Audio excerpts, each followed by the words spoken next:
Minecraft on the Nintendo Switch 1 was completely broken, but now with the Switch 2, we need to see if it can brute force its way past a lot of the problems. I love the Switch 2, it's fast, and in this video, I'm gonna put it to the test. Will the Switch 2 make Minecraft run any better, or is Minecraft just permanently broken on the Nintendo Switch? Let's test. Alright, we've got Minecraft on the Switch 2 now, and just by loading up the game, I can tell things have changed. First of all, the game loads without glitches, and in a timely manner. On the Switch 1 version, not only would it take forever to load, but the menus and background would sometimes glitch out and have random issues. It would also constantly sign me out of my Microsoft account. I hated when this happens, especially since that's what lets you use DLC packs, skins, and, maps that you paid for. But all of this works perfectly on the Switch 2, and quickly. Finally, booting up the game works properly. Thank you, NVIDIA. I think a great place to start is to simply create a brand new survival world and just play it a bit on the Switch 2. But first, let me remind you just how bad the Switch 1 version of this game was. Survival mode on the original Switch had issues from the very beginning of A New World. Visually, things seemed fine at first glance. The game ran at 1080p in docked mode and targeted 60 frames per second, which for third-party games on the Switch was actually impressive. But it didn't take long before problems started showing up. Even in a completely fresh world with nothing built and no mobs nearby, there was a constant stutter in the frame rate. Simple actions like mining or chopping down trees would cause the game to hitch, and the performance instability never really went away. It was baked into the experience from the start. The biggest issue though was the chunk loading. Too many chunks for the Switch to handle. The game regularly failed to generate terrain in time as you move around. You could be walking at a normal pace and still find yourself running into invisible walls or staring into completely unloaded parts of the world. Sometimes the terrain would just pop in suddenly, blocking your path with a tree or cliff that wasn't there a second ago. Other times, the ground just wouldn't appear at all and you'd end up seeing caves and tunnels underneath you because the surface hadn't loaded yet. Literally X-ray vision, on accident. Tell that to the doctors. This wasn't just a problem while sprinting or riding a horse fast. It happened constantly, even during normal exploration when you're just casually walking around. And while it didn't always break the game, it made moving around feel unstable and unpredictable. The render distance didn't help either. With a maximum of around 12 chunks, visibility was pretty limited. You couldn't see villages, mobs, or landmarks until you were very close to them. Made the world feel smaller and more closed in, especially if you were coming from other versions with much larger draw distances, which is literally any version of the game. Even my iPhone does like 16 chunks or something crazy. Even in the early game, the Switch version struggled to keep up with the basics. The core mechanics were there, but the performance and loading issues made everything feel kinda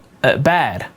I didn't know what else to say. I said bad. Now, loading up A New World on the Switch 2, things started getting wild. First of all, I was in a game in a matter of seconds, and when I started walking around and punching trees, I noticed that the little weird micro stutter that constantly happened on the Switch 1 just wasn't there. The frame rate was much more stable, finally. Now, I should mention, at the time of recording this video, there isn't technically a Nintendo Switch 2 edition of the game. This is just a Switch 1 version running on Switch 2 hardware, which means that the game is still trying to target 1080p at 60 frames per second. Nothing more. With a proper Switch 2 edition, there's no doubt this would be bumped up to a crisp 4K resolution and hey, maybe even 120 frames per second. One can only guess. While this isn't quite at that quality yet, it's Minecraft. It's not really winning any graphical showcases or anything. What matters most here is the performance. Even though it wasn't that bad on the Switch 1 in A Brand New World, you could still tell. But on the Switch 2, I'm happy to report we're finally locked at 60. Let's go. And finally, as I'm walking around, you'll notice I don't have X-ray vision into the floor. It actually just acts normal now.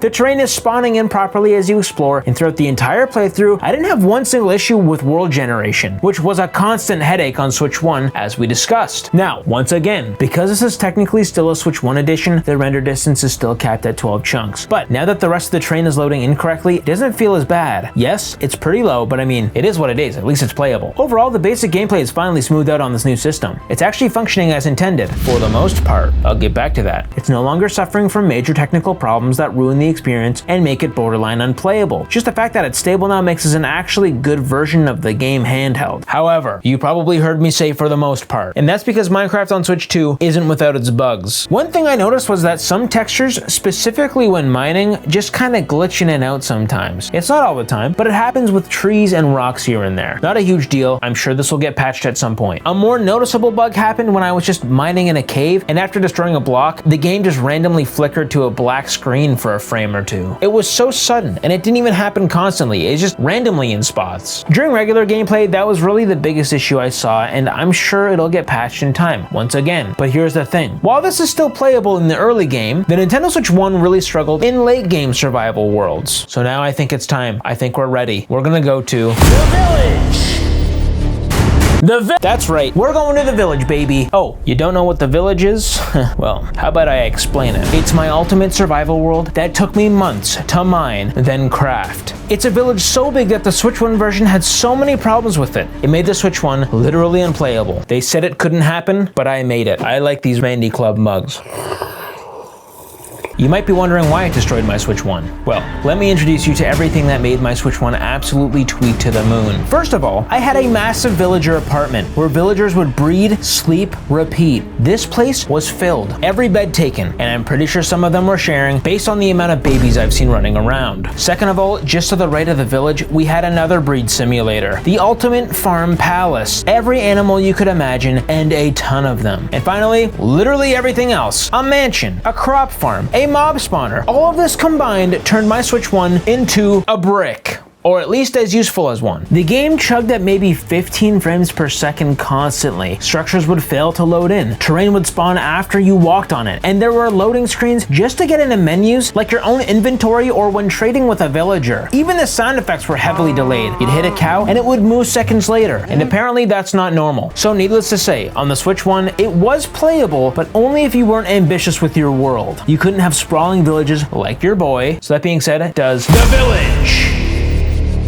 actually run on the Switch 2? Let's find out. First of all, loading this map didn't take nearly as long. Wow, I am so surprised. I'm being sarcastic, I don't know if you could tell. But right away, you could instantly tell a major difference on the Switch 2. This wasn't running at 15 frames per second or below anymore. No, the Switch 2 actually powered through the major performance hitching that I came to know very well on the Switch 1. That's right, I could actually walk around my village at a stable 60 frames per second, for the most part. There were hitches here and there, but hey, all things considered, this is crazy. Walking into the village complex was finally smooth. I could see everyone walking around having a jolly time. I even visited the animal farm, and they were as beautiful as they came. The cows seemed happy, and if I hit them, they immediately made noise. That's a good sign to me. I could pick up crops without the game freezing, and just walking around was as smooth as can be. Seriously, this is a complete game changer. You finally don't have to think small for your worlds. You can now be as ambitious as you want. Sure, there are still some technical things that could change with a proper Switch 2 patch, like the render distance and that odd bit of glitching. Like,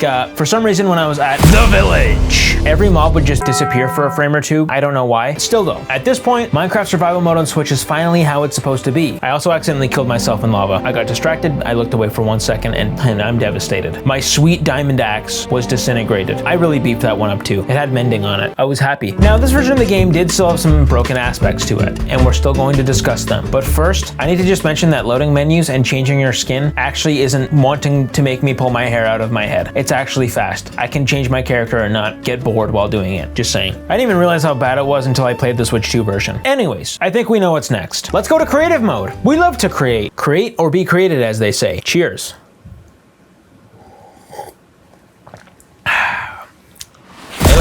Obviously, creative mode is pretty similar in terms of gameplay and performance, but there are a few tests I like to perform in creative that are just difficult to do in survival. So first, let's try the flying test. Can I actually fly faster than the world can generate? On the Switch 1, the world couldn't keep up with me. I was just too speedy, but I'm sure you expected this. On the Switch 2, however, it was much better. Yes, you could still see the world generating in front of you, but most of the time it keeps up. And with normal gameplay, this shouldn't be and wasn't an issue. This is way better on Switch 2, and it makes me want to fly myself.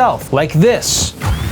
The Switch 2 passes the fly test. Our next creative test is the spawning test, letting us spawn in as many mobs as we want. Now, obviously on the Switch 1, this only went so far. You might be able to get 20 ghasts on screen before you started smelling the Switch 1. But on the Switch 2, I went absolutely ham. I spammed so many ghasts and nothing. The game ran like butter. And then I went full send and spawned everything. I eventually got it to lag, but if I had to run those inside my body, I'd be freaking out too. I even got it to make a very cursed sound.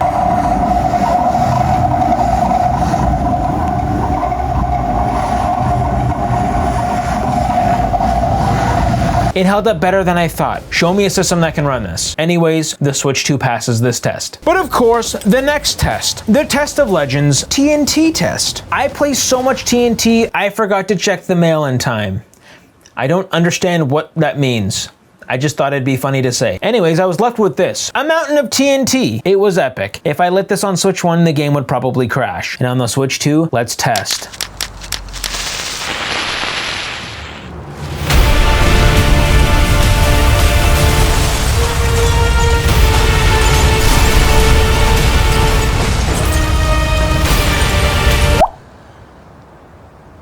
The Switch 2 officially passed the TNT test. Yes, it did struggle a little bit, but it's still kicking. And that's it for creative mode. Good job, everyone. Next, I wanted to test out these online maps. I barely remember that these things even exist in the Bedrock version of Minecraft, and I'm gonna be honest, I never play them. However, they're here, so we gotta talk about them. On the Switch 1, they were fine, but since there were so many people flying around and things happening, it would definitely slow down at times and hitch a bit. But for the most part, it actually was playable. However, when it came to battling people online on the Switch 1, the frame rate issues and performance definitely hindered the experience. Now on the Switch 2, I had no problems with it. It was stable, as it should be, and that was my experience. I really have no complaints with online mode. It worked fine. Unlike the next mode in Minecraft on the Switch 2, which was completely broken, and actually worse than the Switch 1. What the heck? And that's, of course, adventure maps. If you don't know what adventure maps are, then listen up, because I'm about to tell you. These are maps that you can pay for with mine coins. That's Minecraft V-Bucks for any new listeners out there. And after paying absurd prices for these mine coins, you can spend them on officially licensed maps like the Sonic the Hedgehog map, SpongeBob SquarePants, and even Disney. They all have official maps in Minecraft, and there are plenty more. And I just have all these maps to test them for a video, trust me, that's why. On the Switch 1, pretty much every map had some issues, because it simply wasn't capable of running them with how intense these were. For example, the Sonic map was unplayable on the Switch 1 because it required the game to quickly load chunks as Sonic ran through the level. The Disney map just had a lot of things happening and rides to play on, which was mostly fine until the game crashed. And of course, the SpongeBob one was just running very poorly at a low frame rate and had a difficult time processing Sponge Boy Me Bob. But on the Switch 2, the SpongeBob map was the only playable one. When I was finally able to get it working, it actually ran beautifully. I didn't notice any issues with it. The frame rate was much more stable and everything felt great. But then I tested out the other ones,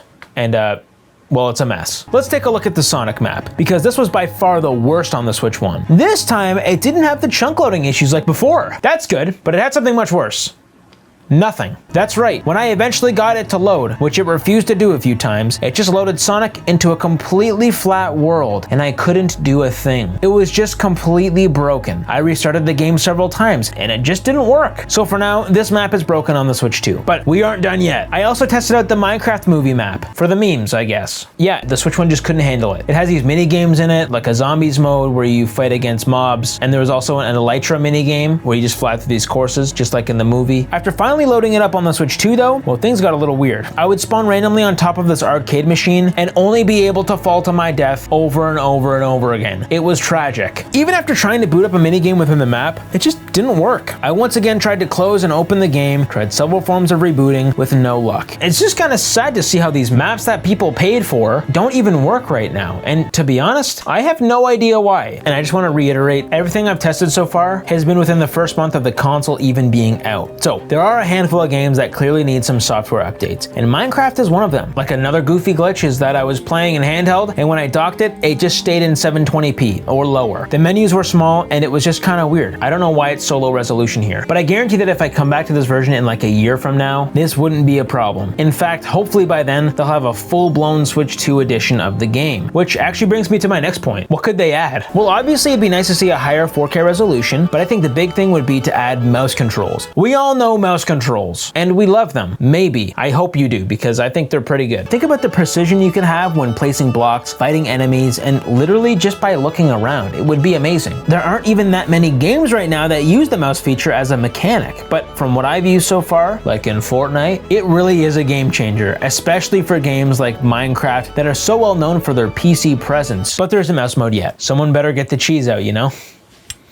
Another Switch 2 quirk that would be nice is to have this game running at 120 frames per second. You can't tell me the Switch 2 can't handle that. It's Minecraft. Current gen consoles can do it, so why can't this? Especially with that crisp 120Hz display that's built on the console itself. Speaking of, this game is really good in handheld mode, and is honestly better than any other way you can play Minecraft portably. The screen is big and just looks nice. It's also 1080p, so cheers to that. So, Minecraft on the Nintendo Switch 2. It's still technically the Switch 1 version, but it runs way better. Faster load times, stable frame rate, terrain that actually loads. This is finally a version that works the way it should have from the start. There are still bugs, and adventure maps need serious fixing, but overall, this is a big step up. If they release a proper Switch 2 version later with 4K support or mouse controls, that would be even better. And you better believe I'd come back to it and review it again for you, because that's what I do. But for now, this is the best way to play Minecraft on a Nintendo console. I like Minecraft. Have you played Minecraft on the Nintendo Switch 2 yet? Let me know your experience in the comments. And hey, you see the names on the side of the screen? They all support the channel, and a I'm so grateful for them. And you can add your name here by becoming a channel member too. Get videos early, exclusive content, and your name at the end of all the videos. It's a hoot. Thanks so much for watching. Consider liking and subscribing. I'll see you in the next one. See you later.